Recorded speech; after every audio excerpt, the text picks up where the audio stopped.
Hello there! Every machine begins as a collection of random bits and pieces.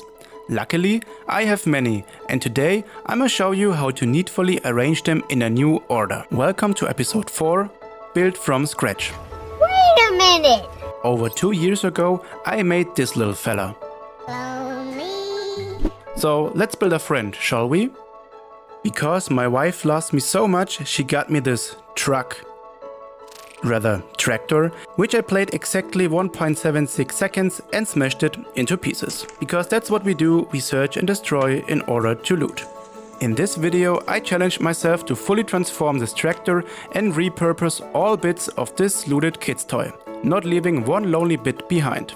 My goal was to recreate the design of the mech using similar or same pieces so they look like they came from the same company or production line.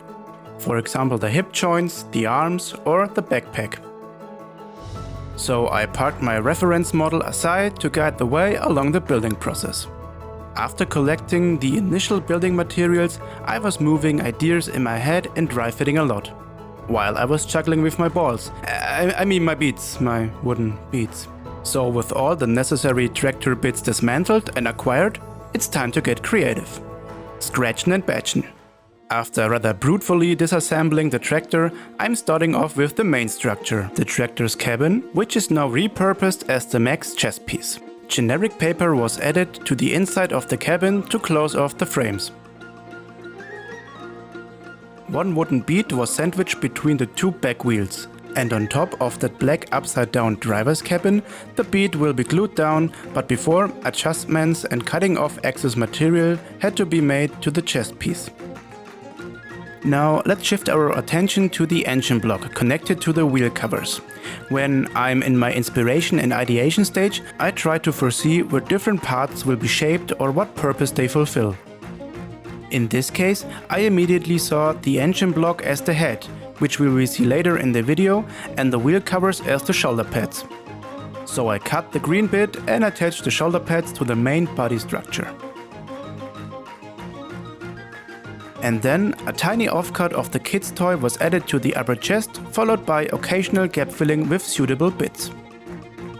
As I was building the model, I figured that having a wooden bead as the core is really great, because this allows you to drill holes as stable attachment points later on. Switching from the small automatic drill to the heavy duty one to broaden up that hole. No better connection than the pressure fit one. Adding 2 keycaps to the back as I was violently attacked by my wife with a knife. And now with pliers. Please be aware of your wife and handle her with care. In case of emergency, throw chocolate at her, that works on every second husband. They leave a few alive to tell the tale. Now the green driver's seat acting as the neck was adhered, connecting the main body with the later on head. Another 2 holes were drilled in the wooden bead to house those 2 arm supports that go in the back like this.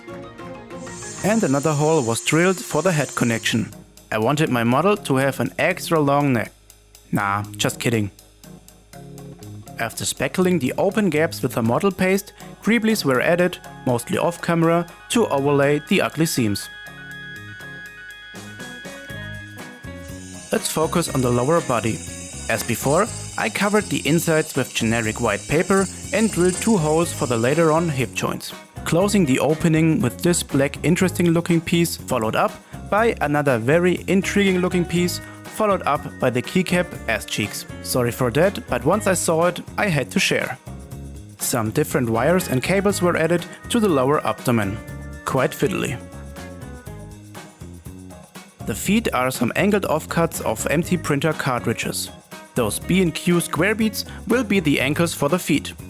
And to give the feet more ground to stand on, some keycaps were glued under the initial feet.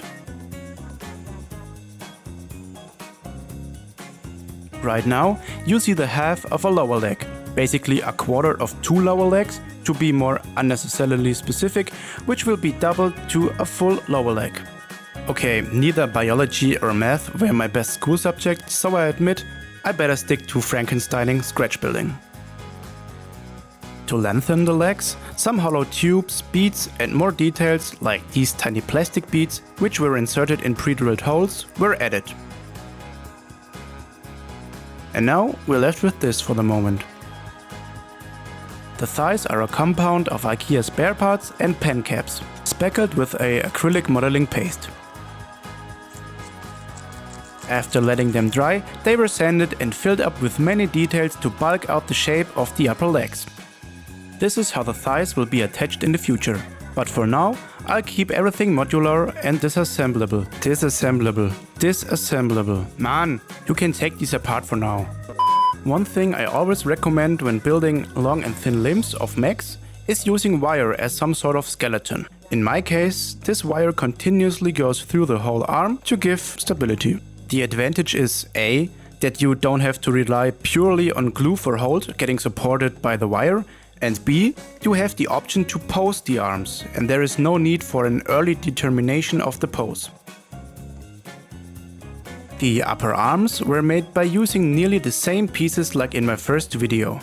Here's a quick reference comparison.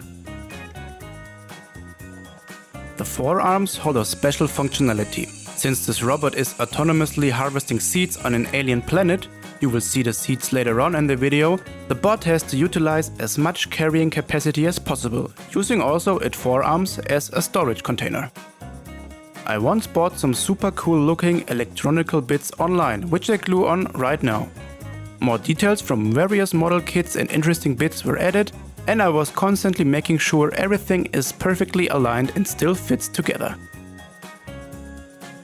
The fingers were made off camera using little hollow beads, which are a pain to work with since they do not really stick with superglue and are super brittle. And again, a wire as the skeleton for, you guessed it right, finger posing action later on.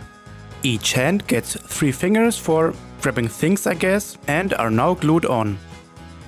Let's turn our heads to the head. The cutoff of the engine block gets an extensive black cheek and a white lower jaw.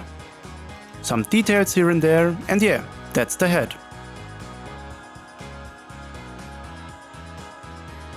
From the top to the back on the back, the backpack, yeah.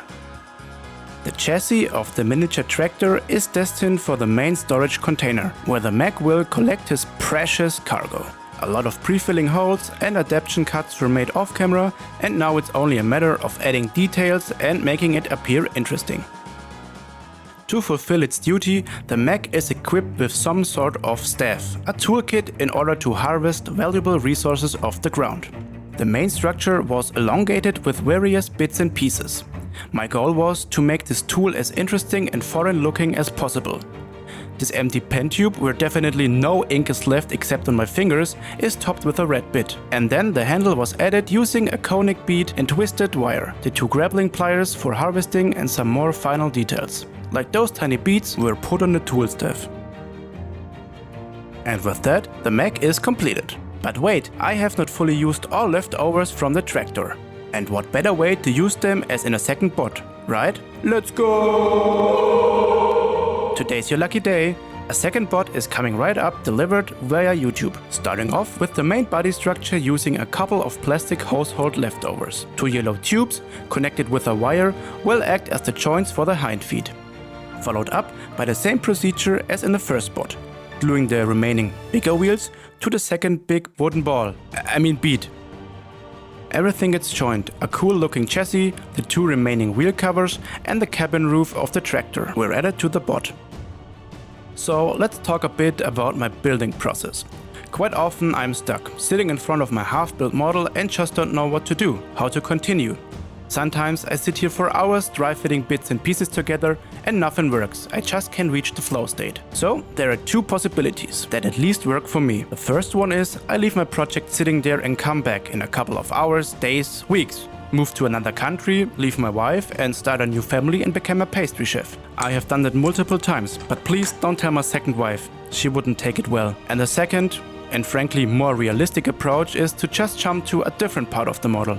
That is why you see me moving from body part to body part. For continuity reason and with the power of video editing, I try to sort all the specific snippets in order to have a throughout sequence of me building the model.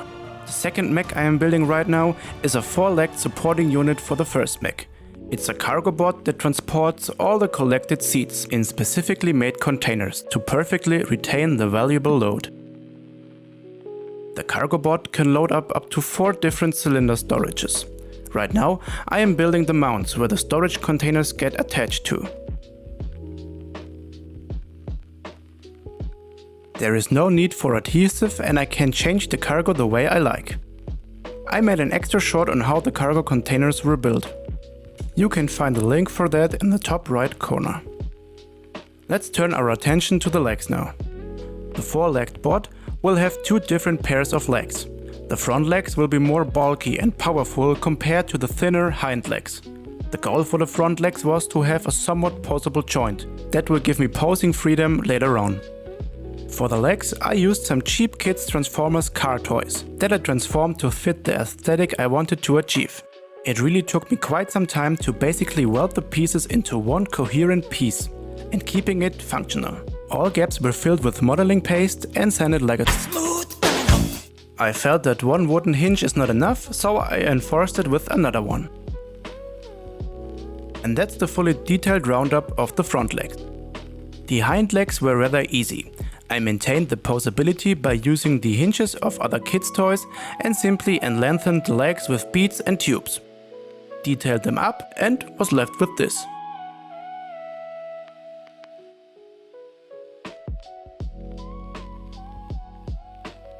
So this is a quick overview of all modules of both bots and also finished seats ready for priming.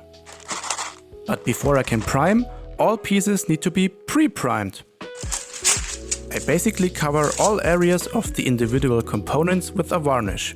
This can be Mod Podge or in my case some matte acrylic medium. A generic sheet of baking paper was used as an underlay while I was covering all the areas like wood, rubbery textures and paper in some materials that needed extra layer of protection for priming. Also, every single clay seat had to be covered since this is clay that reactivates once it gets wet again. After everything was set and dry, it's time to prime. Here are a few primed modules in a quick overview. The head, the staff, the upper arms, the lower arms, the thighs, the lower legs, the feet, the main body of the supporting bot, the hind legs, still posable for later, and the front legs, also posable. And the cargo containers.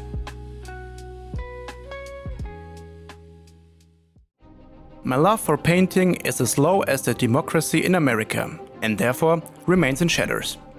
So of course I'm rushing through the painting phase, slapping cheap acrylic paints in thick layers on my freshly primed model and calling it free weather and texturing. Starting off with the base coat of a black, mixed with white and blue to tone down the black a little. The secondary color is a dark military green, which covers up most of the surface area together with the black. To lighten up the color palette of this mech, a light blue, a brown and a grayish white in the pastel range were used. A reddish orange and an ochre yellow were added to give the model a few pops of color. To give both models a more realistic look, I added a few decals, using warm water to slide the designs onto the model and fixating them with a cotton bud.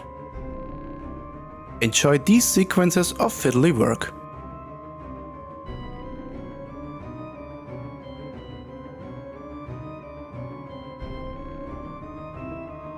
As everything was dry, I gave both models a quick fix and adapted the colors of the decals. And here is literally a roundup of all the finished decaled modules. I grabbed my trustworthy silver marker and dry brushed certain areas of the model. Followed up by normal dry brushing via a normal brush and silver paint to highlight the textures of the model and to give it a more metallically look.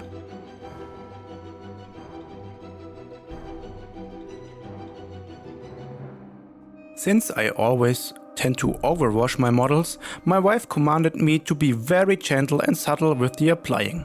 In fact, I was so careful you won't even notice the wash at all. For anyone curious though, I used an orangey and dark brown wash thinly applied to give the model a bit of color variance and to bring the model together.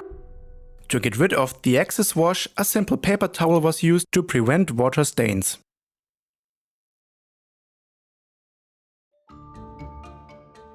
I talked a lot about these seeds, the main objective of the mech. From air drying clay, I made many thin round plates, which are the seeds the mech harvests. It's not really clear what the seeds actually do, but they must be pretty valuable for companies in order to send robots on alien planets to gather them. Once all seeds were shaped, I let them dry for a bit, coming back with some modeling equipment and pinballing holes and textures into the half-dried seeds with various sizes of diameter. Right after the seeds had dried, I painted them with an orangey brownish color. Please enjoy these 3 seconds of me singing while I painted.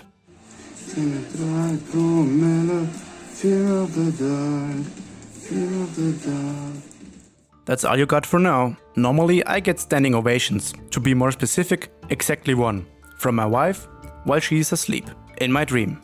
Painting the seeds was such a tedious and annoying task, so I slept on the paint as much as Will Smith slept Chris Rock. In my dream. In my dream. Painting those took me over 2 hours, which I did not really expect and annoyed me because I assumed to finish them in 20 minutes. After that, I went into streamlined production mode and gave the seeds a splash of dark brown color and to finish it up with some magic white sprinkles. Bass, bass, bass, drum, drum, drum, drum, drum, bass, drum, bass, drum, drum, drum, drum, drum. Since both mechs will work on an alien planet fulfilling their duty, I had the plan to include a little bit of world building. And what better way to show an alien environment than building a base for each bot, right? For the second and bigger bot, a styrofoam base was used as the base and the bottom covered up with a Mod Podge sealed paper curtain. After that had dried, some old offcuts of an extremely durable styrofoam that withstood hot glue, super glue and even the heat gun later was used to bulk out the shape of the base. There weren't any tiny and even more annoyingly foam offcuts which will stick to everything but your vacuum cleaner. Surprisingly, a very good foam overall. A very old modeling texture paste smudged down with water was applied to coat and unify the base.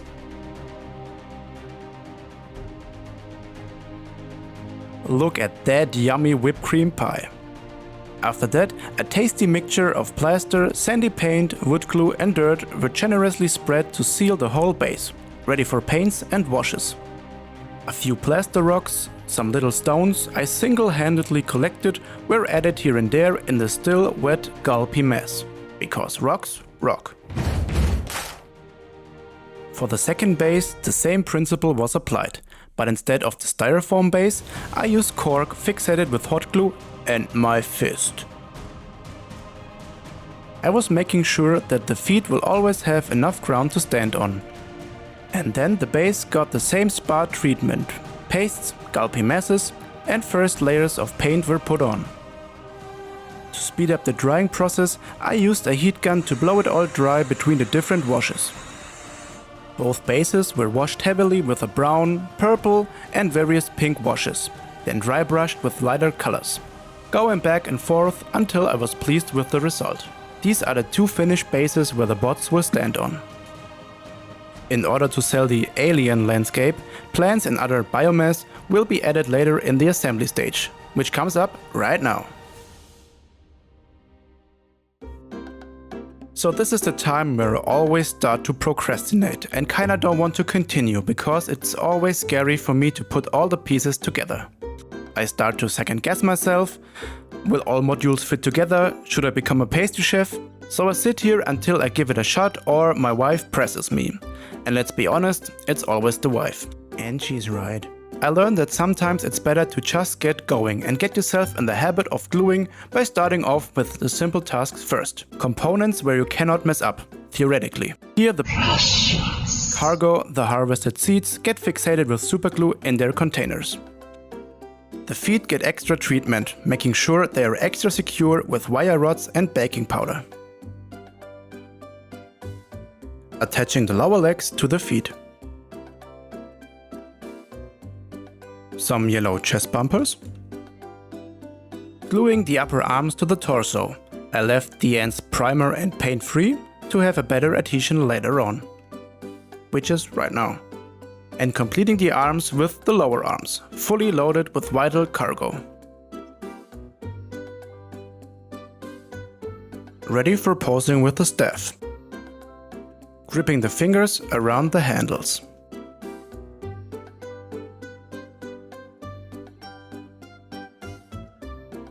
Pressure fit combined with super glue, the backpack never comes off. The most critical step of the build, getting the hip joints in the right angle with the lower body, while making sure it aligns with the lower legs. Again, some thick wire rods were used as a stronger connection. In the end it all worked out, but I couldn't get the angles just the way I wanted them. Now the upper body slides into the designated location, forever fusing both body halves with superglue and the magic multi-purpose powder. At least that's what I hope. To top it off, the final bit, the head, now rests on its neck. And that is the first part done, second one coming right up. First I glued on the head. It's not really a head, but that's for you to decide. In the next step I glued both front legs to the torso. And that's what I mean when I say I'm scared. Shit. I glued on the head. Again. After making sure how and where the second bot should stand, it was time to glue the hind legs and then the rest of the bot in place. As usual, out of focus. Now it's time to finish up the bases with plants, grass tufts, other alien-like stuff and some leftover seeds. Wow, look at that. Now we have a little Dramalama diorama. Ladies and gentlemen, it's time for the final.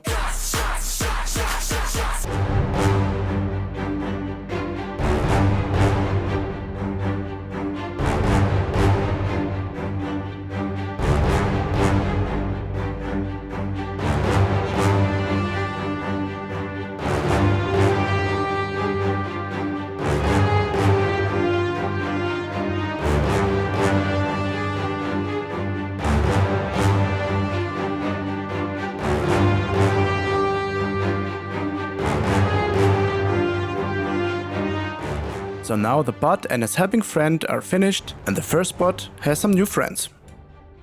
Are those speed bots or not? You decide in the comments down below.